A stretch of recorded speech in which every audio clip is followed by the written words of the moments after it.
Bueno, vamos a ver las 7 fiestas bíblicas que el Señor nos pide cumplir, nos pide hacer, eh, celebrar para Él. Y em, hay tradicionalmente, bueno, siempre se han conocido y se han divulgado estas 7 fiestas que ustedes están viendo en pantalla. Lo que es Pesaj, o conocido como Pascua, Matzah, o panes sin levadura, Bikurim, o primeros frutos, Shavuot, perdón, Bikurim o primicias, primeros frutos también, Shavuot, o semanas, o más conocida como Pentecostés, Terúa, Yom Terúa, como de la fiesta del Día de las Trompetas, Yom Kippur, como el día del juicio, día del perdón, y Sukkot, también conocida como fiesta de los tabernáculos. Ahí en la representación en pantalla lo que ustedes pueden ver es una menorá de 7 brazos, y una de las partes que yo más enseño, o la base con la cual enseño casi todo, es esa línea de tiempo que ustedes están viendo ahí, en la cual tengo un estudio específico sobre toda esa línea de tiempo y cómo la Biblia nos habla del tiempo de redención del Señor, basándose en esta línea, en el 7, ¿no? Que sería los 7 días de la semana. En este caso las fiestas están celebradas en 7 meses, ¿no es cierto? Y todo hace referencia al 7 en la Biblia, porque justamente el 7 habla de la plenitud, de la perfección, y habla de algo que es completo. ¿Mm? Porque justamente en el concepto hebreo, la perfección no es igual que el concepto que nosotros tenemos de perfección, algo sin falla. Eh, Porque, por ejemplo, a Dios cuando le habla a sus hijos, por ejemplo a Abraham, y le dice, ve y sé perfecto, no le estaba diciendo, anda y no tenga falla, aunque sería algo digno y loable de alcanzar. Pero no necesariamente eso era lo que le estaba diciendo Dios a Abraham, sino sé íntegro, sé completo, eh, que nuestro proceder, que nuestro vivir sea delante del Señor íntegro, completo, ¿no? Que sea bien complementado. Y esto se hace haciendo la voluntad de Dios, ¿no? Para los ojos de Dios es el ser íntegro, es cumpliendo su voluntad. Y la voluntad de Él está expresada en la ley, en la Torá. Ahí es donde Él expresó toda su voluntad.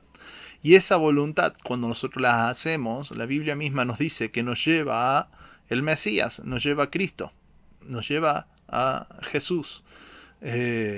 Ahí es la finalidad, el objetivo es llevarnos a ese punto, a la salvación por medio del Mesías, ¿no?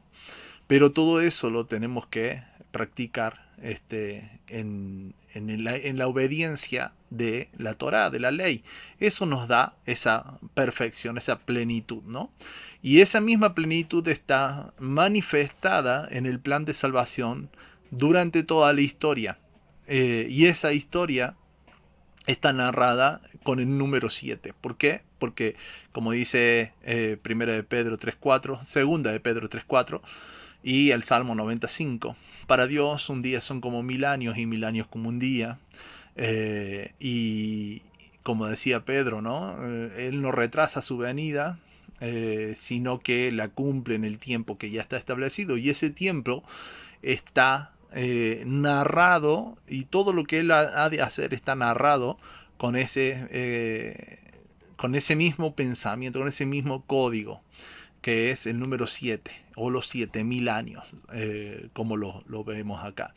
Yo ya tengo un estudio donde hablo con todos los detalles sobre los 7000 años.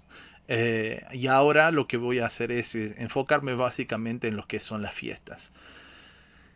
Como ven, las fiestas son 7 y corresponden al cumplimiento, cuando todas las fiestas estén 100% cumplidas, corresponden al cumplimiento total de la historia o del plan de salvación y redención de Dios en toda la historia. A su vez, cada una de las fiestas, como cada uno de los milenios, corresponden a un brazo, como se ve en la imagen, de la menorá. La menorá que estaba encendida, ¿no? Se tenía que siempre llenar de aceite, como así en cada milenio de la historia de la iglesia, la historia del pueblo de Dios, tuvo que mantener siempre encendido, mantener el aceite para que esté encendida la llama y el Espíritu Santo brille.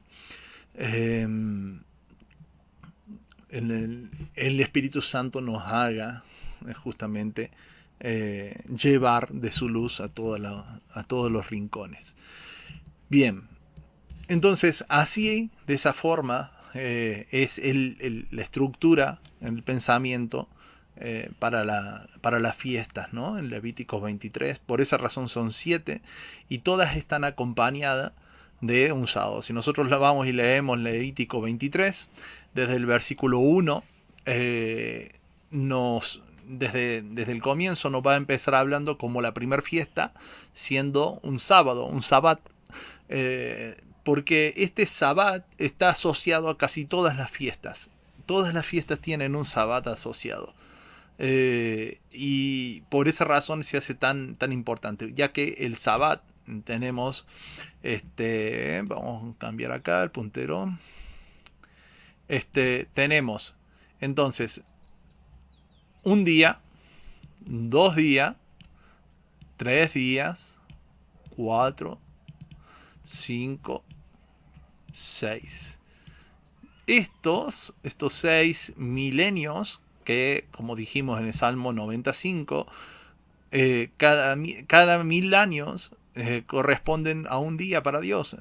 Los 1000 años son como el día de ayer que pasó, decía el Salmo 95.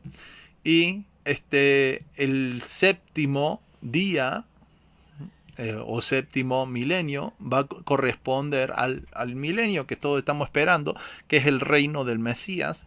Y mismo en la semana, viéndolo en vez de milenios, viéndolo como días, el séptimo día es el Shabbat, el Sabbat, que corresponde a la celebración o la conmemoración el reino milenial de Dios, del Mesías. Entonces, por esa razón es que Jesús decía: yo soy el Señor del sábado, yo soy el Señor del reposo, porque Él es el Rey de este día. Él es bajo su autoridad estarán todos los gobiernos del mundo. Y eso es lo que esperamos que se cumpla. Por esa razón es que Él hablaba y nos decía esto, ¿no? De que Él es el Señor del milenio, del Sabbat, y no otro. Por esa razón Él decía también que el Sabbat, el sábado, fue hecho para el hombre y no el hombre para el sábado. Nosotros no vamos al reino de Él para ser esclavos, sino que vamos a ese reino a descansar, a reposar de todo el sistema, de todo lo que nos oprime hoy en día. Y por esa razón ese es el milenio en el cual fue hecho para nosotros, para el reposo nuestro y de la tierra. De todo eso habla la palabra, y cada sábado lo que estaríamos conmemorando sería exactamente eso, alineándonos con esa idea y tratando de celebrar de que Él es nuestro Rey, de que Él es nuestro Señor.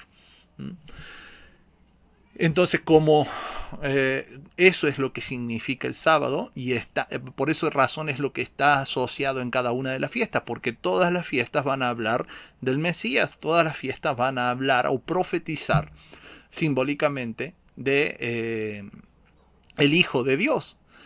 Simbólicamente van a hablar y profetizar de el Rey de aquel día del sábado. Y por esa razón cada fiesta tiene asociado un Shabbat, un día de reposo.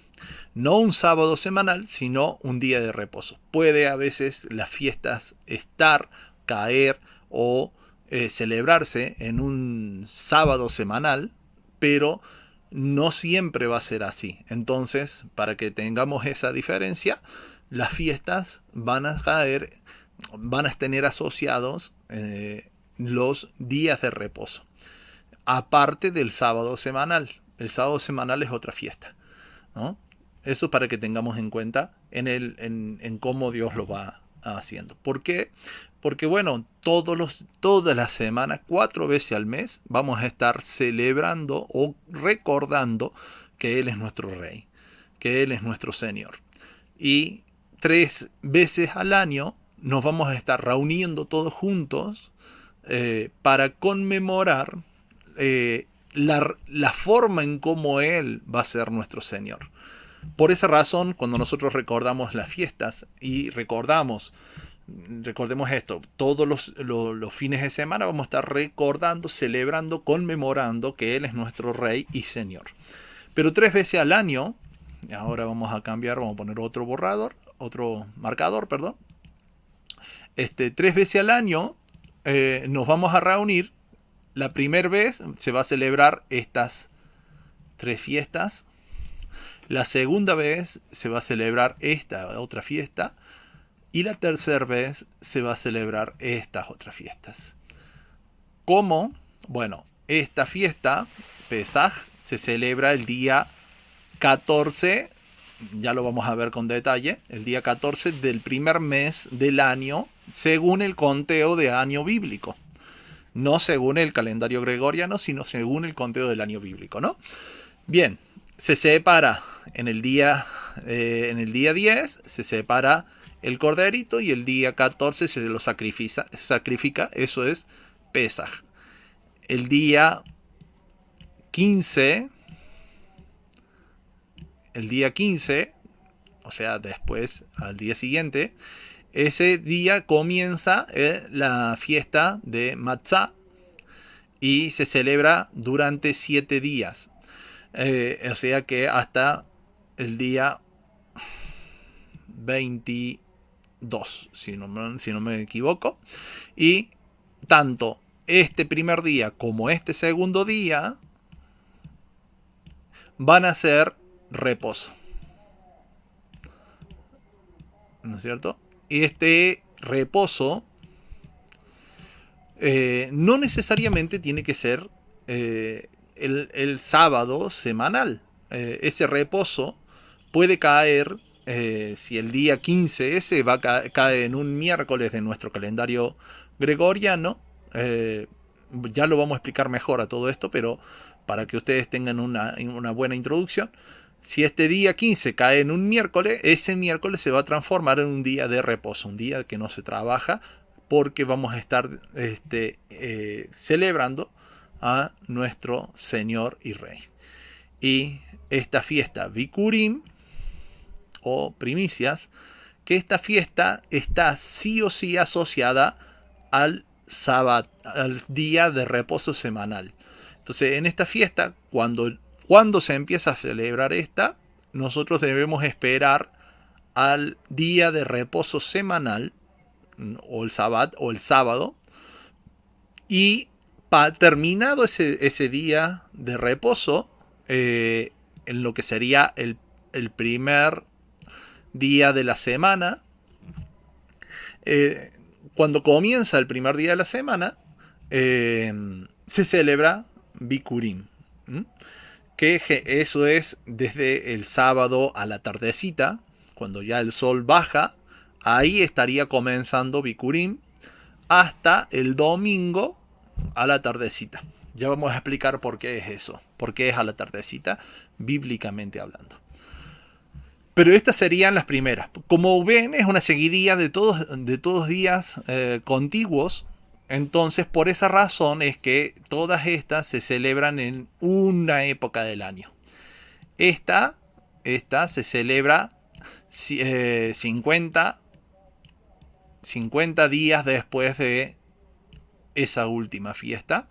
Entonces, como tenemos esa separación de 50 días, cada uno se va a su casa y después se vuelven a reunir para celebrar esta. Y esto corresponde más o menos para el tercer mes. Esto en el primer mes, esto en el tercer mes del año de acuerdo al calendario bíblico. Y estas últimas van a corresponder para el séptimo mes, donde Teruá se va a festejar en el primer día del año. Después se festeja en el día 10, Kippur, y después en el día 15 se festeja Sukkot. Entonces, esta también son otra seguidilla de fiestas, y por eso se celebran en la última parte del año, que estas corresponden al séptimo mes, ¿no es cierto? En el primer día del séptimo mes, al 10º día del séptimo mes y al 15º día del séptimo mes. Entonces, por esa razón es que hablamos de esos 3 momentos del año, cada una asociada con su respectivo día de descanso, ¿no? De reposo. Claro, toda la gente, para ir a celebrarla, debía dejar de trabajar, dejar de la cosecha, la siembra, y reunirse para hacerle fiesta al Señor. Así era en los tiempos bíblicos. Bueno, comencemos entonces con Levíticos 23. Levíticos 23:1 dice: habló Jehová a Moisés diciendo: habla a los hijos de Israel y diles: las fiestas solemnes de Jehová, las cuales proclamaréis como santas convocaciones, serán estas. Y ahí marqué algunas palabras que son del hebreo, para que podamos ir viendo cómo se va construyendo el relato, ¿no? Ahí tenemos en donde dice fiestas, la palabra hebrea que corresponde al diccionario Strong 4150, es la palabra hebrea moed, que significa propiamente nombramiento, designación, tiempo fijo o temporada específica. Y por tanto se entiende como festival. Esta palabra tiene su raíz en esta otra, que es la 3259, que es la raíz de Moed, es Yad, que es como ven acá, es una raíz primaria, y significa fijar por sobre o por acuerdo o nombramiento. Por implicación es cumplir en un tiempo establecido, citar a juicio, dirigir en una cierta posición, comprometerse como en matrimonio, ¿no? Esta es la palabra Yarat. Entonces, la palabra Moed, esta designación, tiempo, nombramiento, es usada en este caso como fiesta, pero a su vez en Isaías 14:13 hay un pasaje bastante conocido cuando se habla del diablo, y no me voy a meter en demasía con eso, con ese tema, porque es un tema muy largo y extenso para hablarlo y no es el objetivo ahora, pero dice en Isaías 14:13, dice: tú que decías en tu corazón, subiré al cielo en lo alto, junto a las estrellas de Dios, levantaré mi trono y en el monte del testimonio me sentaré a los lados del norte. Y es curioso que cuando dice en el monte del testimonio, que claro, desconectado del idioma original, desconectado del hebreo, no pareciera tener demasiado significado, ser algo demasiado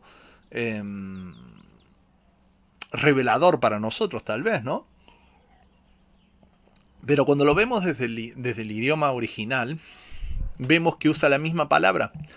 La misma palabra Moed usada acá para fiestas, para las fiestas solemnes de Jehová, es la misma palabra que se usa acá que esta persona o personaje quería sentarse en el monte del testimonio, en las fiestas, en las Moed. Y una de las cosas que se hizo a lo largo de la historia fue justamente eso. Fue tratar siempre de reemplazar las fiestas de Dios, de distorsionarlas, de dejarlas de lado, lo que sea necesario, pero que no se festejen. Y si se festejan, que no se festejen como se mandaron. Cualquiera de las dos opciones. O que no se festejen, o las distorsionamos, o la festejamos a medias nomás, con tal de que esa carnalidad, ese deseo humano de sentirse Dios, se pueda sentar sobre aquello que te apunta y te lleva a tenerlo a Dios como Rey y soberano en nuestras vidas. Y es curioso que diga que lo haría esto a los lados del norte, ya que la facción de Israel que se paganizó y se gentilizó porque Dios se divorcia de ellos a causa de la idolatría que tenían, es la facción norte, el lado norte de la división de los dos reinos de la casa de Israel. Y son ellos justamente, de ahí es que viene toda la distorsión. De hecho, literalmente la Biblia después nos cuenta que en su primer inicio, cuando se divide el reino en dos, entre el lado sur, que serían la parte judía, con el hijo de Salomón, Roboam, y el lado norte, la casa de Israel, que queda con el rey Jeroboam, que era un general del ejército de Salomón. Este Jeroboam, para que no vayan a rendirle pleitesía o querer este, cuando vayan al templo a tener que adorar a Dios en las fiestas, que el templo estaba ubicado en Jerusalén, para que el pueblo no vaya y se deslumbre con Jerusalén y quieran a Roboam como rey, le construyó de nuevo el becerro de oro y básicamente les hizo sus propias fiestas y sus propios dioses para que ellos festejen y no vayan a Jerusalén. Exactamente lo que dice acá. Y lo hace el lado norte de Israel, ¿no? Es bastante curioso porque después a lo largo de la historia, cuando nosotros seguimos la historia de estas tribus, que después son conquistadas con Asiria, son las que Jesús va a mandar para que se vuelvan a casa, ¿no? Para que vuelvan a traerlas. Todas estas son las que traen la distorsión y el cambio en el festejo de las fiestas del Señor, ¿no? De las Moed del Señor, tal cual como está escrito acá. Y decimos que Moed venía de o la raíz que conforma la palabra Moed es la palabra hebrea Yaad, y esta palabra está utilizada en la equivalencia. Si nosotros tomamos la equivalencia por medio de la Septuaginta, a ver, para que ustedes me entiendan,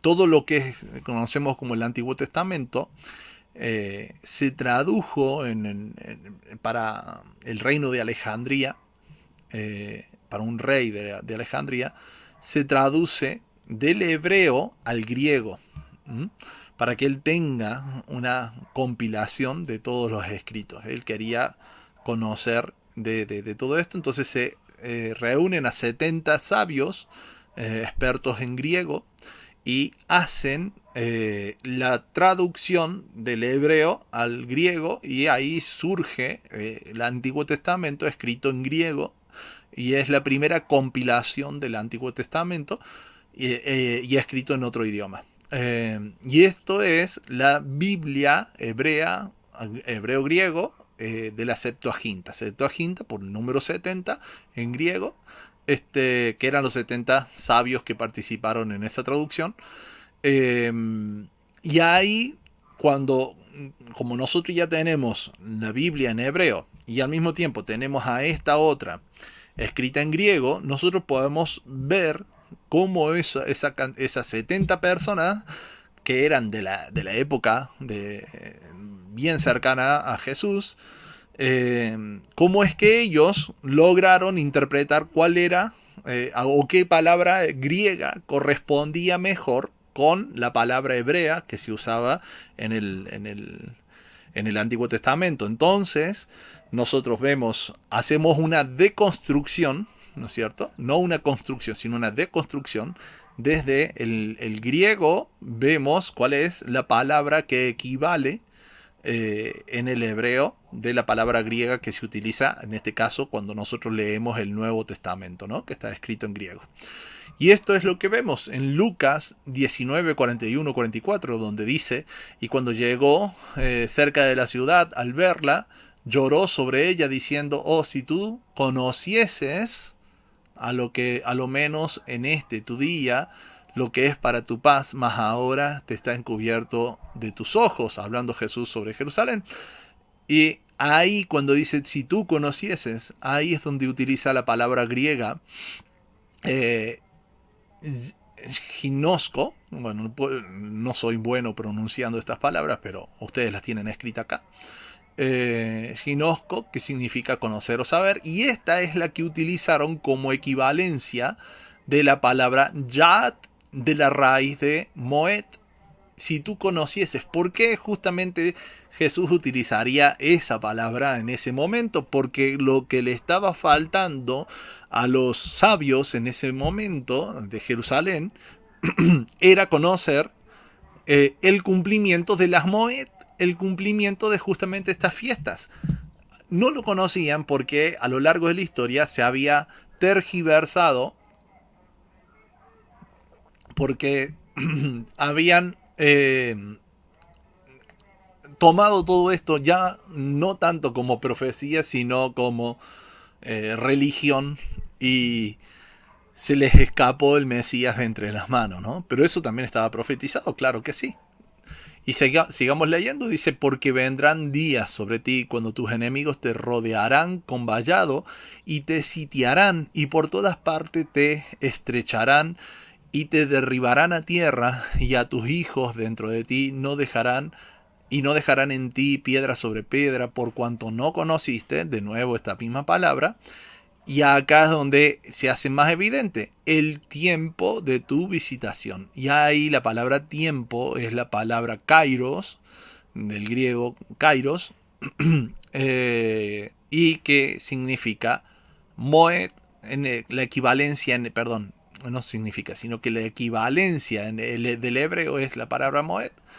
Entonces Jesús les estaba diciendo: no conociste las moed, no conociste el tiempo en que se cumplirían estas fiestas solemnes sobre ti. O el tiempo en el que el Mesías te estaría visitando para cumplir esas fiestas. Tranquilamente sería esa la equivalencia, ¿no?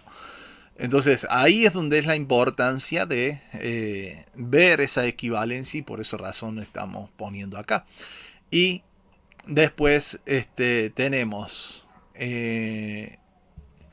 después de que dice las fiestas, las moed solemnes de Jehová, hay una palabra que no se traduce, no tienen traducción para nosotros en el español, que es la palabra et, que estamos viendo acá, del hebreo, el hebreo et, que se escribe con la primera y la última letra del alefato hebreo, o del alfabeto hebreo, ¿no?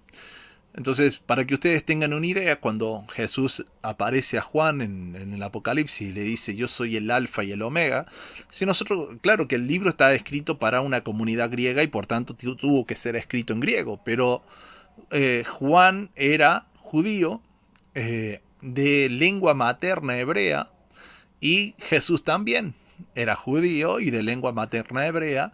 Por tanto, lo más obvio a pensar, lo más lógico sería que Juan escuchó esto, todo lo que está escrito en Apocalipsis lo escuchó en hebreo, más allá de que después a nosotros nos llegue una transcripción hecha en griego. Y él al escucharlo en hebreo no habría escuchado yo soy el alfa y el omega, habría escuchado esta palabra, yo soy et. ¿Mm? La primera y la última de las letras que conforman el alfabeto hebreo. Y estas letras en el hebreo tenían dibujos. Hoy en día ya no, porque se cambió el sistema, pero en la época de Juan se dibujaban las letras. Eran pictográficas. Y la primera letra se dibuja con la cabecita de un buey, con la cabecita de un toro, por así decirlo. Y la última letra se dibujaba con una cruz, que simbolizaba pacto.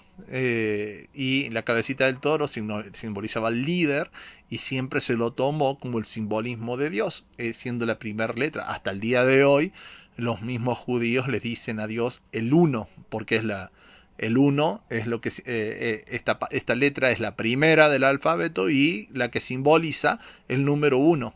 Entonces, por eso le dicen a Dios el uno, ¿no? Entonces, es Dios en pacto, o Dios dándose en el sacrificio en la cruz. Eso es lo que simboliza, ¿no?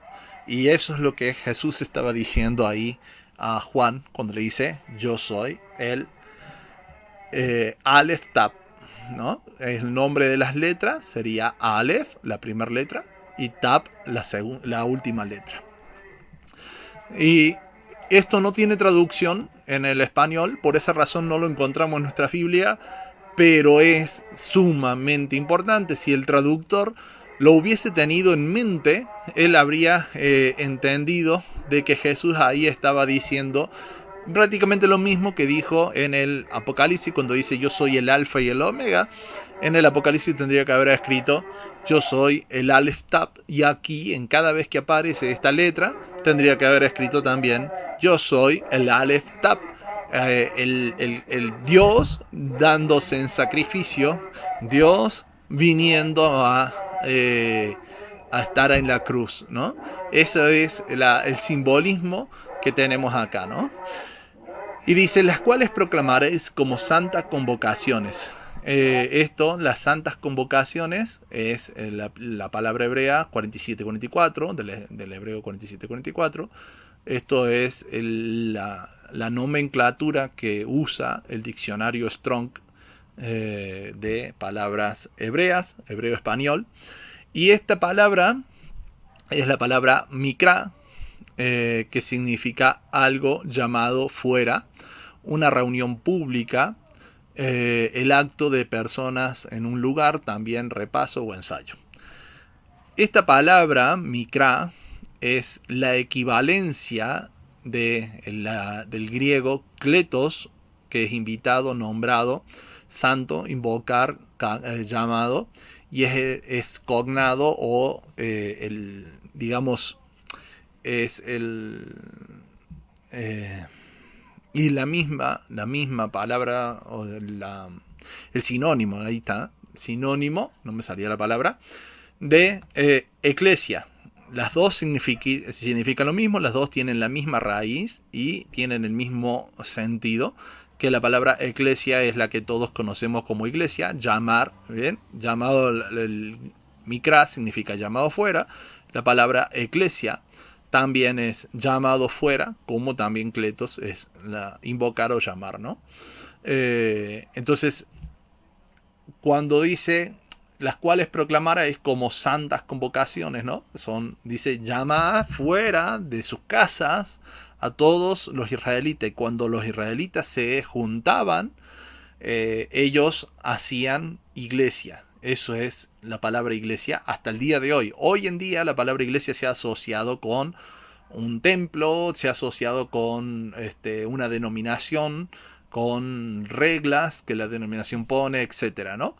Pero el verdadero significado de la palabra iglesia es y por esa razón Esteban, cuando da su discurso en el libro de los Hechos, él ahí menciona que la congregación de Israel. Y la palabra que él utiliza en el griego es la palabra eclesia. Cuando él dice que la congregación estaba en el desierto, él utiliza que la eclesia estaba en el desierto. Solo que el traductor ahí en ese momento no quiso traducir esa palabra como iglesia, sino que lo tradujo como congregación. La reunión de Israel. Pero la palabra era la misma. La mikra o la eclesia. Y ahí podemos ver que no se trata de que la iglesia de gentiles reemplace a Israel, reemplace a los judíos como muchas veces se ha enseñado, sino que siempre lo fue. La iglesia de Dios es el pueblo santo de Dios y ese pueblo siempre estuvo, siempre estuvo. Estuvo manifestado con Israel y estará manifestado con toda persona que obedezca a Dios y lo tenga a Él como rey. Toda persona. Y por eso toda persona que obedezca a Dios y lo tenga a Él como rey, pasará a ser considerado por nuestro Señor como Israel, el que lucha junto a Dios y vence. Pero para eso es vivir en obediencia a Dios y a sus mandatos.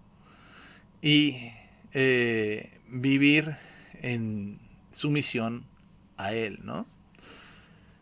Bueno, pasemos entonces a lo que son las festividades bíblicas.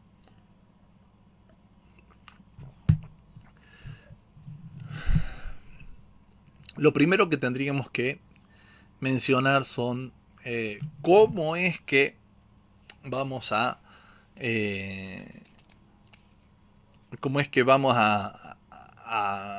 darle inicio al ciclo de festividades, ¿no?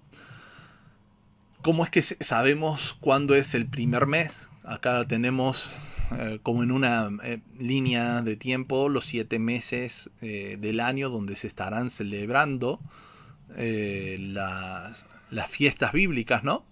El primer mes, Aviv, y en general la mayoría de los meses no tenían nombre. Aviv significa primavera, porque es justo lo que la temporada con la que empieza este primer mes.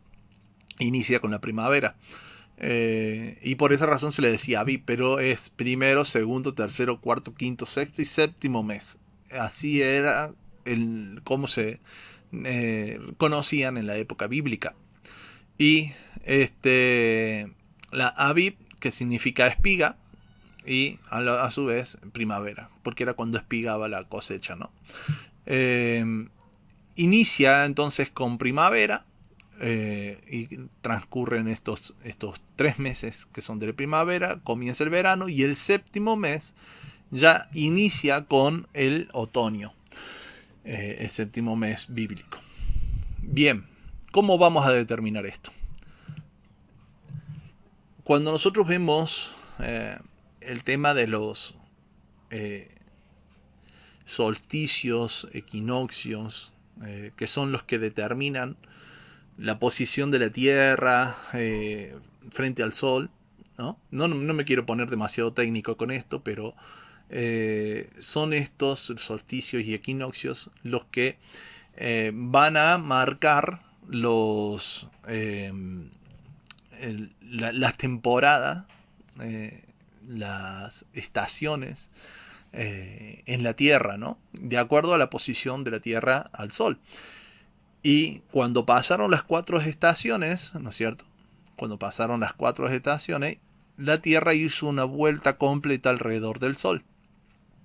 Y al hacer la vuelta completa alrededor del Sol, sabemos que tenemos un año, ¿no? Así es como nosotros podemos ver el cómo se estaría dando para nosotros el recorrido de un año y la distancia sumado a la inclinación del eje de la Tierra hacen de que esos solsticios sean invierno o verano. La distancia juega ese papel sumado a la inclinación que hace que sea invierno de una mitad de la Tierra y verano en la otra mitad de la Tierra, como otoño en una mitad de la Tierra y primavera en la otra mitad de la Tierra, ¿no? Todo eso determinado de acuerdo a la inclinación y demás, según lo que explica la ciencia, ¿no? Eso es en cuanto a los que son los solsticios. Entonces, en el caso de Israel, nosotros recordemos que estamos en, disculpen, estamos en la mitad de la Tierra que corresponde al hemisferio sur. ¿Mm? Que sería, si nosotros viéramos la Tierra, nos corresponde acá abajo, háganle de acuerdo a la línea del Ecuador, nosotros estamos abajo de la línea del Ecuador y corresponde al hemisferio sur. Y Israel está por encima de la línea del Ecuador, por tanto corresponde al hemisferio norte. Eso es importante porque cuando en Israel tenemos lo que es en la primavera, nosotros acá lo podemos ver, cuando en el hemisferio sur estamos en primavera, nosotros en Israel están en otoño. Y cuando nosotros estamos en otoño, en el hemisferio sur, Israel está en primavera. O sea, en este punto donde comienza el año para Israel, que es primavera, porque espigan, vemos las espigas, ¿no es cierto?, que están espigando el fruto, nosotros estábamos viendo las hojas caer de los árboles. Esa es la diferencia entre una mitad y la otra, ¿no? Si estuviésemos en el mismo hemisferio no veríamos esa diferencia. Pero eso para que lo tengamos en cuenta. Y recordemos que son equinoccios y que son solsticios. Los equinoccios son cuando, como ven acá, el eje está prácticamente derecho hacia el sol. Entonces tenemos 12 horas de luz y 12 horas de noche, de oscuridad. Está prácticamente igual. De ahí viene de lo equitativo, equidad, ¿no es cierto? Equinoccio. Eso ocurre tanto en otoño como en primavera. Tenemos 12 horas de luz y 12 horas de oscuridad. Y en los solsticios ocurre que la Tierra se encuentra con la mayor inclinación y tenemos la mayor diferencia, ¿no es cierto?, de temperaturas, como también lo vamos a tener de luz. Donde en el verano tenemos mucha más cantidad de horas de luz que en invierno, ¿no es cierto? Entonces en el verano tenemos el día más largo y en el invierno tenemos el día más corto. Y es a causa de esa inclinación. Entonces los solsticios están bastante marcados por tener no, periodos de luz más largos o más cortos, dependiendo si es verano o invierno. Y los equinoccios están marcados por tener la misma cantidad de luz tanto de día como de noche. Bien. Eso es en cuanto al inicio de el año, ¿no? Entonces lo que nosotros vemos es si nosotros nos queremos poner técnicos, vamos a estar viendo el equinoccio de primavera, en nuestro caso de otoño, y que corresponde al 21 de marzo. En el 21 de marzo para nosotros entramos en otoño y ellos entran en primavera. Y desde el 21 de marzo, ahí vamos a determinar el inicio de mes, que es lo que vamos a ver con lo que es luna nueva. Entonces, acá en esta pequeña representación que hice con la mitad de sol y mitad de luna, podemos ver que es un equinoccio, porque tenemos 12 horas de sol, 12 horas de oscuridad. Lo mismo acá. Y el solsticio, en este caso solsticio de verano, los 3/4 de sol y 1/4 de luna, haciendo la alusión de mayor cantidad de tiempo de sol que de oscuridad. Bien, veamos entonces lo que corresponde a luna nueva.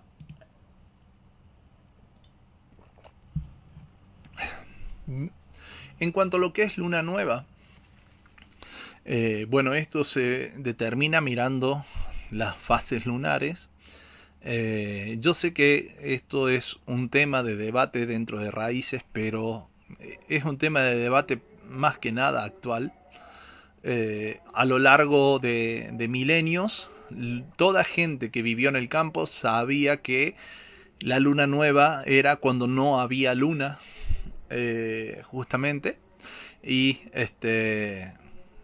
bueno, para mí eso es el fin del debate. Durante miles de años todo se ha regido en base a ese conteo, conforme a cuando no hay luna, lo que es la siembra, la cosecha, el periodo menstrual de la mujer, el subir y bajar la savia para saber cuándo podar, cuándo no, cuándo sembrar, cuándo no, etcétera.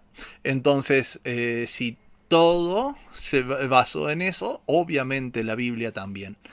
Eh, Después hay cuestiones históricas de que algunos observaron y esperaron a ver una pequeña rayo de luz en la luna, pero eso no es, ni tampoco es que ellos entendieran que eso era luna nueva. Esto en realidad, esta uñita o este rayito de luz confirmaba que la observación de la luna nueva había sido en el tiempo correcto. Solamente era una confirmación, no es luna nueva.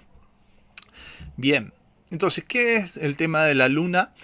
La luna determina la duración de un mes, de todos los meses, ¿no? Comenzando por luna nueva, que es acá en el 1. Fíjense, estas son, lo saqué de lugares que promueven ciencia, y todos ellos mismos entienden luna nueva es cuando no hay luz, 0% luz, y ahí es cuando se renueva la luna y comienza el periodo de ascensión, digamos, o de ascensión de la luz, claro. Y ahí vamos viendo cómo la luna se va cada vez, gradualmente, cada día, se va teniendo mayor cantidad de luz. Esto es lo que se le llama cuarto creciente, hasta llegar a luna llena, perdón, luna llena, y tenemos el cuarto menguante hasta volver a completar el ciclo en que queda totalmente sin luz. Eso es luna nueva porque vuelve a crecer. La lógica me dice que luna nueva es cuando no tiene luz, no cuando tiene un poquito, sino cuando no tiene luz. La misma lógica que me lo dice. Eso es un mes. Eso es un mes en cuanto a lo que es la observancia de la luna. Ustedes lo van a tener marcado, como está acá en azul, en sus calendarios lo van a tener marcado cuando ocurre la luna nueva y cuando no. ¿Por qué digo esto? Porque los calendarios gregorianos, que es los que tenemos nosotros, eh, se rigen con días fijos, preestablecidos, y no en la observancia de la luna. En la Biblia sí se rige con la observancia de la luna, lo que no ocurre en nuestros calendarios. Entonces, como para que ustedes lo tengan en cuenta, si quieren ir viendo, lo van a poder observar en sus calendarios. No todos lo traen, pero sí una buena cantidad de calendarios de los que usamos, de los que están impresos me refiero, traen marcado cuándo es luna nueva, cuándo es cuarto creciente, cuándo es cuarto menguante y cuándo tenemos luna llena. Entonces, para que ustedes tengan en cuenta eso, ¿no? Bien, determinado esto, no estoy haciendo un estudio de luna nueva, por esa razón hay pasajes a los cuales les podría mostrar de cómo es que sí se manifiesta en el pensamiento bíblico todo esto que yo estoy diciendo, y que la luna nueva era cuando no había luz en el cielo, cuando no se observaba, y que la confirmación era el cuarto creciente. Pero eso sería hacer un estudio sobre luna nueva. Bien, entonces, teniendo en cuenta esto, nosotros, llegado a la época de primavera, llegado el equinoccio, observamos la luna nueva. Cuando no hay luna o cuando la luna desaparece en el cielo, este periodo de que desaparece la luna o que no hay luna en el cielo puede puede estar de un día a dos o a tres, dependiendo de las condiciones climatológicas y demás. Eh, pero es entre 1 y 3 días que vamos a ver el cielo sin luna.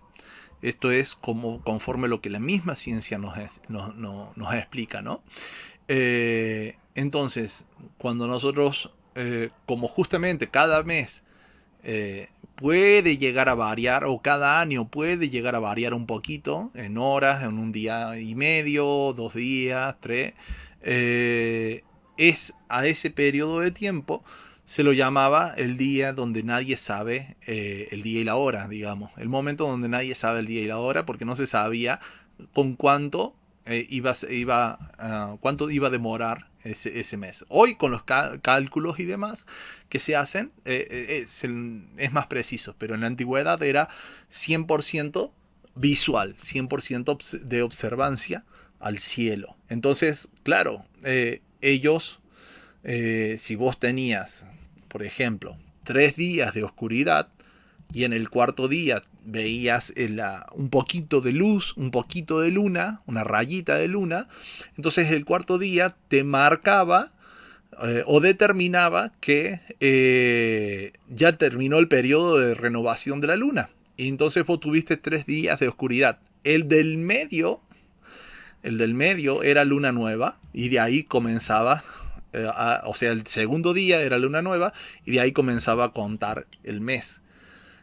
Si cuando observaste la liñita de la luna, vos antes ya sabías que tuviste 2 días de oscuridad y no tres, bueno, ya sabías determinar cuándo era el comienzo del mes o la luna nueva. Y de ahí ellos marcaban todo el inicio del mes. Entonces ellos tenían la celebración de luna nueva, que lo vamos a ver en esta Rosh Hodesh, número 10.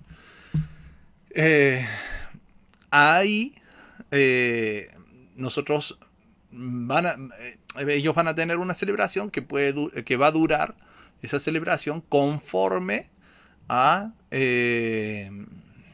los días que ese mes hayan durado. Por ejemplo, acá en Wikipedia ustedes los pueden buscar, esto es de conocimiento popular, que dependiendo de cuán cerca la luna pasa sobre la línea del eje de entre la Tierra y el Sol, la luna negra podría durar entre 1 día y medio hasta 3 días y medio. Y ahí la fiesta esta, narrada en números 10, también iba a durar entre 1 día y medio y 3 días y medio. Entonces fíjate, número 10, del 1 al 10 nos dice: y en el día de vuestra alegría, y en vuestras solemnidades, y en los principios de vuestros meses, o en Rosh Hodesh, que sería la palabra en el hebreo, principio de vuestros meses, tocaréis las trompetas sobre vuestros holocaustos y sobre los sacrificios de paz, y os serán por memoria delante de vuestro Dios, yo Jehová vuestro Dios. Las versiones siempre que utilizo son la Reina Valera, como para que ustedes tengan de referencia, ¿no? Eso es en números 10. En números 28, del 11 al 15, dice: al comienzo de vuestros meses ofreceréis en holocausto a Jehová 2 becerros de la vacada, un carnero, 7 corderos de 1 año sin defecto, y 3 décimas de flor de harina amasada con aceite como ofrenda con cada becerro, y 2 décimas de flor de harina amasada con aceite como ofrenda con cada becerro. Y 1 décima de flor de harina amasada con aceite en ofrenda se ofrecerá con cada becerro, holocausto de olor grato a Jehová, ofrendas encendidas para Jehová. Y sus libaciones de vino, medio hin, con cada becerro. Y la tercera parte de un hin con cada carnero. Y la cuarta parte de un hin con cada cordero. Este es el holocausto de cada mes por todos los meses del año. Y un macho cabrío en expiación se ofrecerá a Jehová, además del holocausto continuo con su libación. Entonces cada mes hacían estos sacrificios y tenían una gran fiesta, ¿no? Salmo 81, del 1 al 4, dice: cantad con gozo a Dios, fortaleza nuestra, al Dios de Jacob aclamad con júbilo, entonad canción, tañed pandero, el arpa deliciosa y el salterio, tocad trompeta en la nueva luna o en el Rosh Hodesh, en el día señalado, en el día de nuestra fiesta solemne, porque estatuto es de Israel, ordenanza del Dios de Jacob. Y en 1 de Samuel 25 nos muestra, la Biblia nos da un relato que, aunque no se trata de forma directa sobre esta fiesta, pero sí este relato que se trata de David y Jonathan y Saúl, el relato ocurre dentro del contexto de esta fiesta. Y podemos ver en 1 Samuel 25, yo separé los versículos que, para no ir nombrando tantos, no leer tanto, separé los versículos que hablan específicamente de lo que nos interesa acá. Ustedes después pueden leer el pasaje completo. En el 25 dice, y David respondió a Jonathan, he aquí que mañana será nueva luna, y yo acostumbro sentarme con el rey. Esto le dice, bueno, David a Jonathan, dice que él acostumbraba cada mes sentarse con el rey a comer en esta fiesta que estábamos leyendo antes, mas tú dejarás que me esconda en el campo hasta la tarde del tercer día de fiesta. No un día.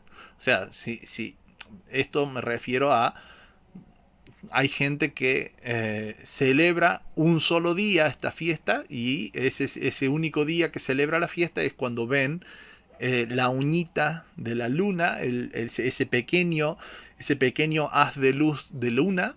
Y cuando ven eso, lo ven un solo día, después empieza a crecer la luna. Pero, como sabemos, cuando no hay luna puede ser de un día y medio a 3 días y medio de no verse luna. Entonces, eso es lo que estaba pasando acá. Entonces dice, me esconde en el campo hasta la tarde del tercer día, cuando ya no habría más luna, cuando ya, digamos, habría pasado toda la fiesta. Y luego le dijo Jonathan, en el 18, mañana es nueva luna, y tú serás echado de menos, porque tu asiento estará vacío.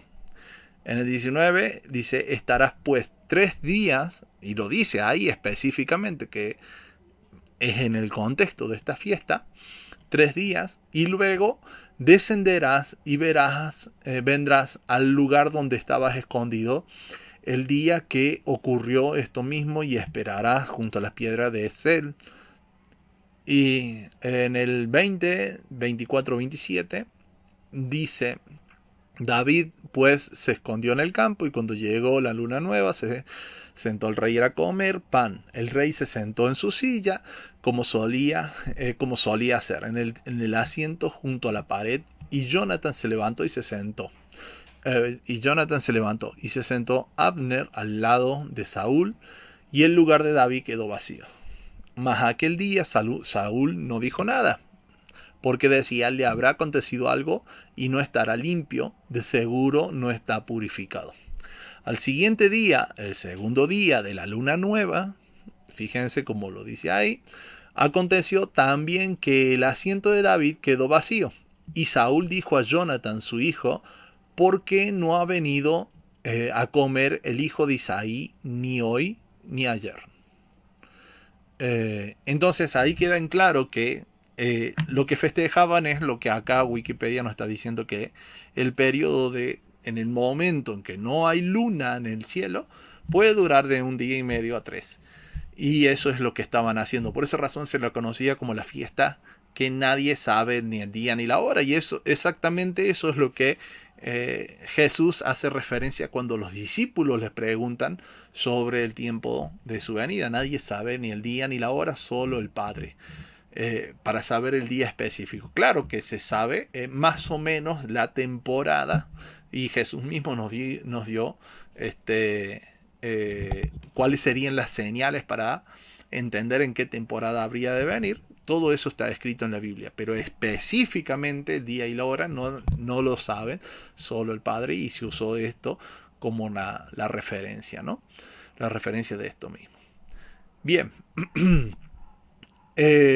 Lo que decíamos del tema de Abib, el nombre que se le da a este primer mes. Acá vemos las letras en hebreo pictográfico, así era como se dibujaban, ¿no? Nosotros vemos la palabra acá escrita, que es Aviv, que es la Aleph, la cabecita de la vaca, del toro. La Bet, que es una casita como si, imagínense que era como una carpa, ¿no? La Yud, A, B, I, y la Bet o la B de nuevo, la casita de nuevo. La Yud es un brazo derecho, la diestra de poder, ¿no? Pero que corresponde a la I. Entonces, la Aleph, que hace de A, y las dos Bs y la I en el medio, ¿no? Bien, ¿qué nos dicen las palabras, la Biblia de cada letra? Por ejemplo, en el Salmos 92, 8 al 10, nos dice: Mas tú, Jehová, para siempre eres altísimo, porque aquí tus enemigos, oh Jehová, porque aquí perecerán tus enemigos, serán esparcidos todos los que hacen maldad, pero tú aumentarás mis fuerzas como la de búfalo, y seré ungido con aceite fresco. ¿Por qué lo asociamos a esta letra? Porque el mismo Salmo lo hace. Cuando fue escrito el Salmo, fue escrito asignando las prosas a cada letra. Tiene un nombre, ahora no me lo acuerdo de memoria, de ese tipo de escritura. Lo mismo el Salmo 119, lo mismo muchos otros salmos fueron escritos siguiendo el orden de las letras. Entonces, cuando en la Biblia ustedes ven que dice Aleph y después está escrito, por ejemplo, si ustedes se van al Salmo 92 o el Salmo 119, van a leer, no en todas las Biblias lo tienen así, pero van a leer que dice Aleph y después tiene escrito, y lo escrito corresponde a lo que los hebreos entendían que simbolizaba esa letra, ¿no? En este caso simbolizaba a Dios. Por esa razón le habla al Señor y dice: Mas tú, oh Jehová, para siempre eres altísimo, y habla del ungimiento de aumentar nuestras fuerzas como la de búfalo. Y esto obviamente habla del Mesías, ¿no? En este caso.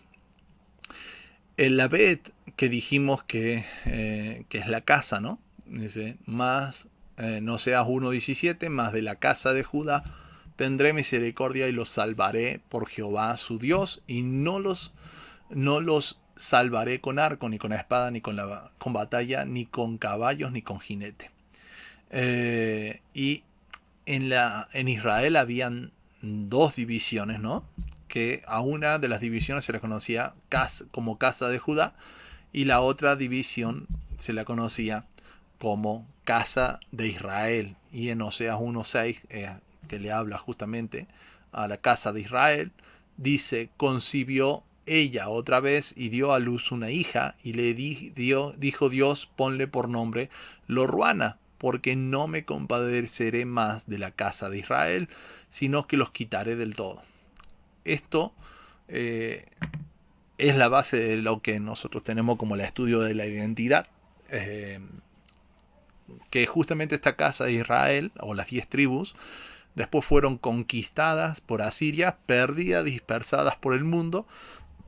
Y cuando Jesús viene y él habla con sus discípulos, también habla con los fariseos, y les dice: yo no he venido sino para salvar a las ovejas perdidas de la casa de Israel, para salvar a aquellos que habían sido dispersados y que ya no pertenecían al pueblo. Y por esa razón era el nombre acá, Lo-ruana, que en otro versículo Dios les dice que también a la otra hija le ponga Lo-ami, que significaba: ya no son mi pueblo, ya no me compadeceré de ellos. Y esto mismo es lo que el apóstol Pedro va a citar en su carta, diciendo: ustedes que antes no eran pueblo, ustedes que antes no habían alcanzado misericordia, ahora por Jesús alcanzan misericordia. Y esto es hablándoles a las tribus que habían sido dispersas en Israel. Pedro conocía muy bien todo esto, ¿no? Pedro, Pablo, los discípulos en sí.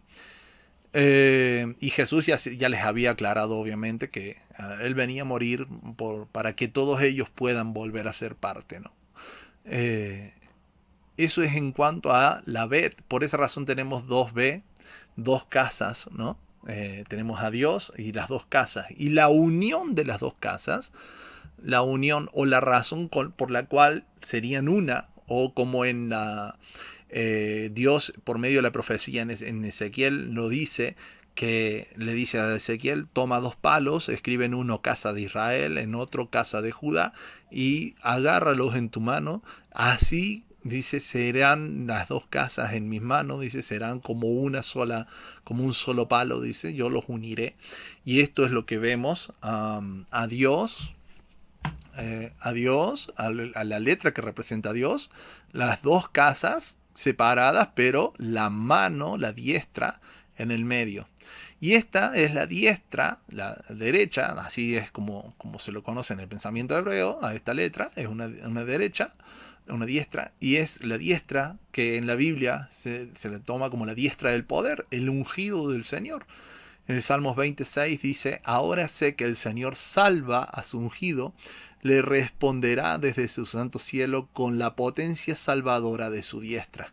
Y eso exactamente fue lo que hizo, esa potencia salvadora de su diestra en la cruz del Calvario. Él unió o sentó a las bases para la unión de estas dos casas. Hasta el día de hoy, hasta el día de hoy, la casa de Israel al volver se enseñoreó y no entendió bien el mensaje. Los judíos tampoco lo entendieron del todo y todavía siguen peleados, pero está habiendo un despertar a cumplir y guardar la Torá, la ley del Señor. Está habiendo un despertar a volver a las raíces que Dios estableció desde un primer momento en todas las casas de Israel, los que responden al mensaje del Señor, que son la casa de Israel, y dentro de la casa de Judá también, a dejar todas sus fábulas, toda su religiosidad, y cumplir con el Señor, reconociendo tanto la autoridad de la Torá por sobre toda cosa, y al Mesías como el Salvador. Está habiendo un despertar en ambos y ambos se están uniendo con un mismo objetivo, que es el Mesías, la diestra de poder. Esto está sucediendo. Y esto es Aviv. Esto es lo que simboliza la palabra Aviv. Y es la que inicia el ciclo de fiesta. Es lo que tenemos que mirar para saber el inicio del año y determinar así la primera de las celebraciones, que es Pesaj, el momento en que se va a sacrificar el corderito y pasar por alto nuestros pecados. Esto es Aviv. Y eso está determinado con la luna nueva. ¿Por qué es tan importante entonces? Y hago hincapié en que la luna nueva es cuando no hay luna. Porque justamente este inicio, esta fiesta, este Aviv, ocurre en el momento de mayor oscuridad del pueblo. Cuando el pecado había sobreabundado. Ahí vino la diestra para que se sobreabunde la gracia. Ahí es cuando Dios paga por ese pecado, muere y hace que sobreabunde la gracia. Es justo en ese momento, por esa razón es que la luna nos está testificando de que cuando no hay luna es el momento de mayor oscuridad del pueblo, de la iglesia, porque la luna justamente lo que hace es reflejar la luz del sol. No tiene luz propia, sino que refleja la luz del sol. La iglesia debe hacer exactamente eso. En Malaquías 3:4 nos dice que el sol de justicia es el Mesías, es Jesús. Ese es el sol de justicia. Y si Jesús es el sol de justicia, yo debo reflejar, hacer lo que él hizo, pensar como él pensó, obedecer lo que él obedeció. Y él decía que todo lo que el Padre mandaba, él lo obedecía. Y no era que él se conectaba con las noches a ver, decirme, Padre, qué es lo que tengo que hacer mañana. No, no, él no estaba hablando de eso, estaba hablando de lo que el Padre mandó, que está escrito. Él venía a cumplir todo lo que estaba escrito. Entonces, si él vino a cumplir todo lo que está escrito, yo también debo cumplir lo que está escrito, porque eso sería reflejar el carácter del Mesías, ¿no es cierto? Eso sería reflejar las obras que él hizo, reflejar lo que él enseñó, lo que él predicó, lo que él practicó. Y eso es la luna, eso es la iglesia, eso es vivir en obediencia. ¿Mm? Por esa razón Jesús les dijo a sus discípulos, si me aman, guarden los mandamientos.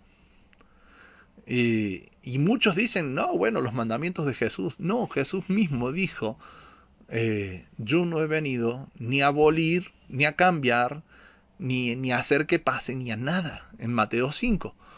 Y dijo, cualquiera, en el mismo Mateo 5 dice, cualquiera que cambie, modifique o haga algo en contra de la ley, será llamado pequeño o mínimo, diminuto. A eso hace referencia ese pasaje. La palabra que utiliza para pequeño es mínimo, diminuto, como algo ínfimo. ¿Por qué? Porque vos estás incumpliendo lo que Dios pidió, que no se cambie ni una jota, ni una tilde, ni absolutamente nada, y todo debe cumplirse.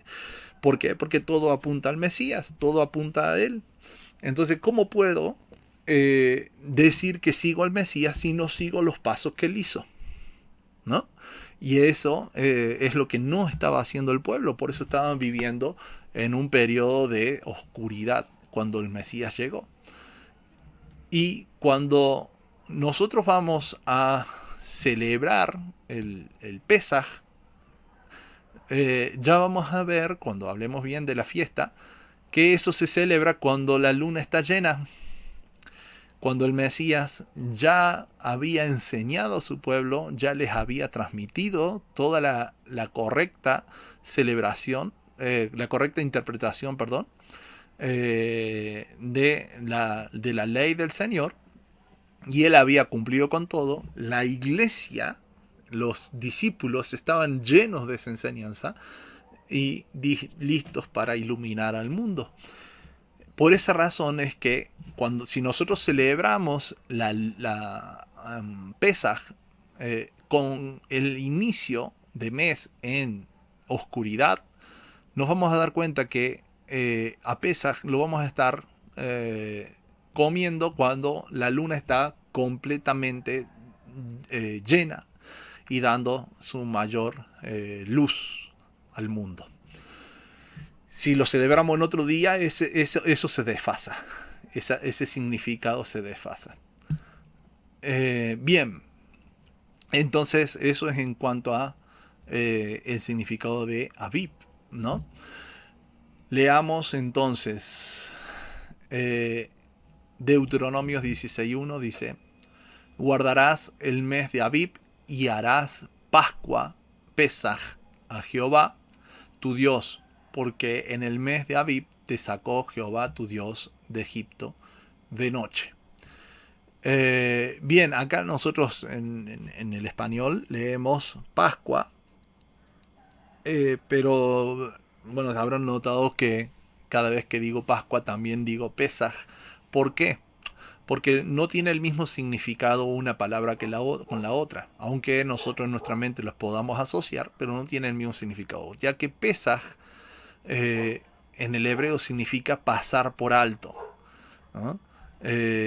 No borrar, no borrar, sino pasar por alto. Son dos cosas distintas. Es como que tenemos un río y en el río van nuestro pecado y Dios lo que hace con el Mesías es construir un puente.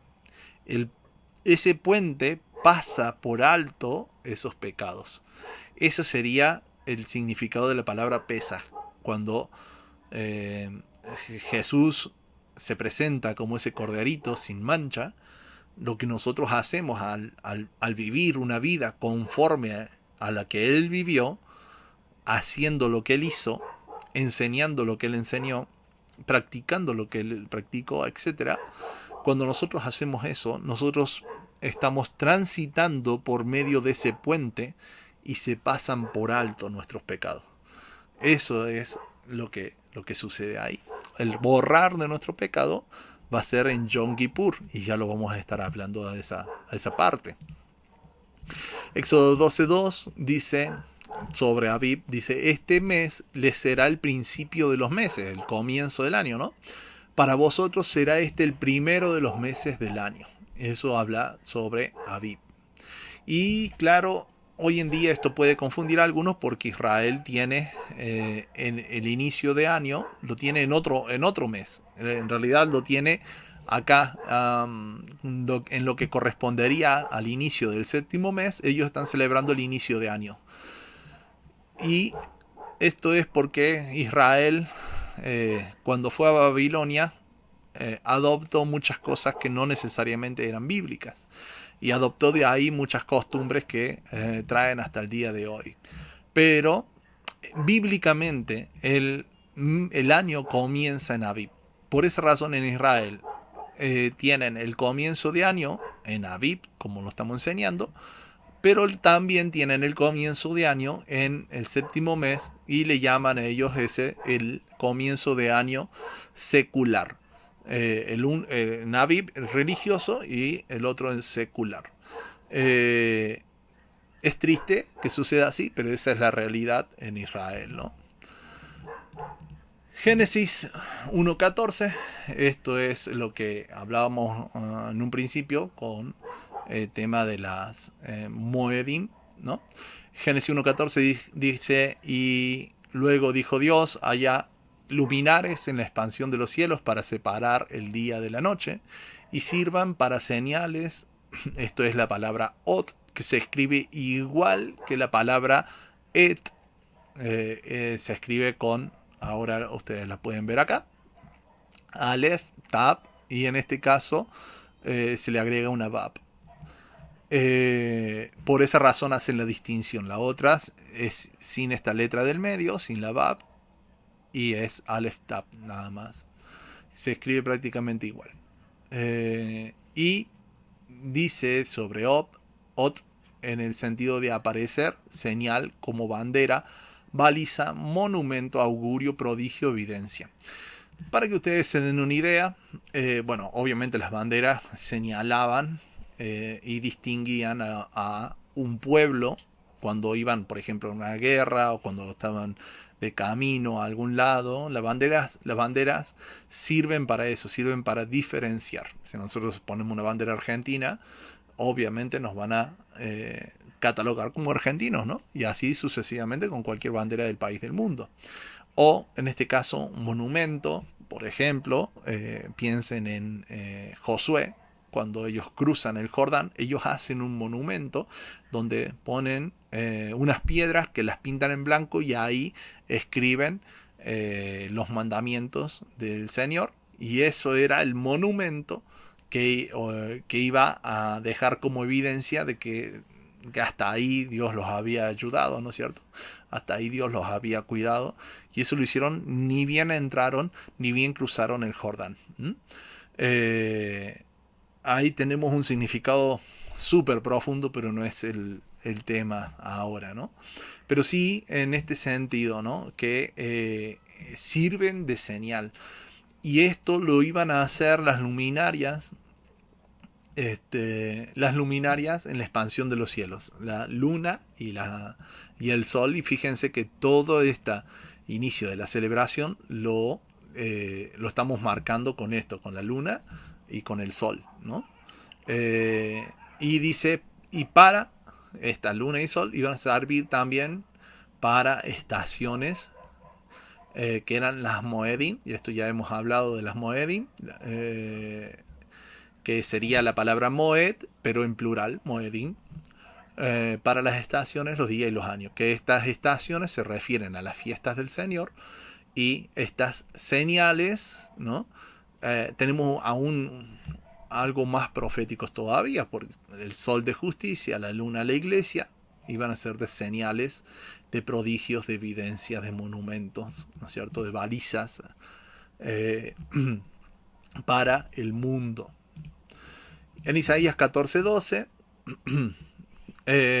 bueno, es lo que leíamos en un inicio, ¿no?, con lo de sentarse en el monte del testimonio. Y bueno, en el inicio decía tú que debilitaba a las naciones. La palabra nación es la palabra que se traduce para gentil, ¿no? Goim.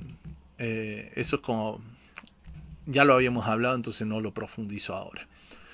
Y lo que les decía, que todo este ciclo de fiestas inicia con el Shabbat. En Levítico 23:1 leíamos: habló Jehová a Moisés diciendo, habla a los hijos de Israel y diles: las fiestas solemnes de Jehová, las cuales proclamaréis como santa convocaciones, serán estas: 6 días se trabajará, mas el séptimo día será de reposo, santa convocación, ningún trabajo haréis, día de reposo es de Jehová, en donde quiera que habiten.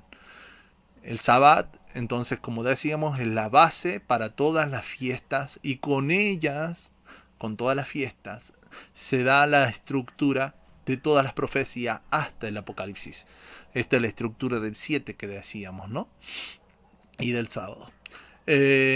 Entonces tenemos, por ejemplo, en Éxodo 20, del 8 al 11, que nos dice que Dios no descansó. Lo mismo dice en Génesis 2, del 1 al 3. En el sábado, ¿no? Me refiero. Dios descansa, Dios reposa. En el Deuteronomio 5, 13 al 15 nos dice que Dios nos libra de la esclavitud. Este es el significado. Volvemos a lo mismo, ¿no?, del sábado. En Éxodo 31, 13 al 16 y en Ezequiel 20, 20 nos dice que el sábado es señal de pacto entre Dios y los hombres. En Isaías 58, 13 al 14 nos dice que el sábado es comunión con Dios y un día donde se hace solamente su voluntad, la voluntad de Dios y no la nuestra. Y en el día sábado tradicionalmente se canta el Salmo 92, que es un salmo mesiánico, y leímos un fragmento de este salmo, ¿no? Un salmo que exalta a Jesús, al Mesías. Y tenemos obviamente la evidencia en el Nuevo Testamento de que Jesús, la mayoría de sus milagros y obviamente sus sermones, porque él iba a la sinagoga los días sábados, también los milagros lo hizo en su gran mayoría el día sábado. Y esta fue una de las cosas que acusaban los discípulos, los fariseos, y decían que Jesús transgredía el sábado al hacer los milagros. La cuestión es que la Biblia en ningún lado prohíbe hacer milagros en un día sábado. En ningún lado lo prohíbe. Lo que prohíbe, o lo que te pide que no hagas, es que no trabajes secularmente el sábado. Pero no prohíbe que se trabaje para Dios el sábado. Y eso es lo que hacía Jesús, trabajaba para Dios el sábado. Y por esa razón Jesús, cuando lo cuestionaban, él ponía de ejemplo a los sacerdotes. Todos los sacerdotes, todos los sábados, tienen que trabajar para Dios, porque tienen que ir, agarrar un animalito, matarlo, hacer el sacrificio, quemar, prender el fuego para poder hacer ese holocausto, etcétera, etcétera, etcétera, ¿no? Los sábados se cambiaban los panes de la proposición. Entonces se iba y se sacaban los 12 panes hechos durante la semana anterior y se colocaban panes nuevos, panes frescos, decían. O sea que tenía que hacerse el sábado, hacerse y cocinarse el sábado. Entonces todo ese trabajo era algo hipócrita, que los fariseos le cuestionaran a Jesús, porque ese trabajo lo hacían ellos para Dios, y no se les era contado como pecado, porque era un trabajo para Dios y no para el sistema mundano. Y eso mismo es lo que le decía Jesús. y poniéndoles como ejemplo, ¿no? Que ellos trabajaban y no se les contaba como pecado. ¿Por qué? Porque las acusaciones que le hacían a Jesús, la Biblia no lo acusaba, la Biblia no lo condenaba a Jesús como que hubiese pecado, porque si hubiese pecado no habría sido el Cordero sin mancha, sino que las ideas, la imaginación de los fariseos en la época, de lo que ellos creían que debía hacerse, eso es lo que usaron para acusar a Jesús. No una falta real a la ley de Dios, sino la falta a lo que ellos creían que debía hacerse. Eso es muy diferente, porque nosotros podemos tener interpretaciones de la Biblia, pero esas interpretaciones no necesariamente son las correctas. Y eso es lo que Jesús estaba diciéndoles a ellos. No son interpretaciones correctas las que ustedes tienen. Bueno, y con esto vamos a pasar a ver un poco de el contexto de la parte climatológica y demás de estas fiestas.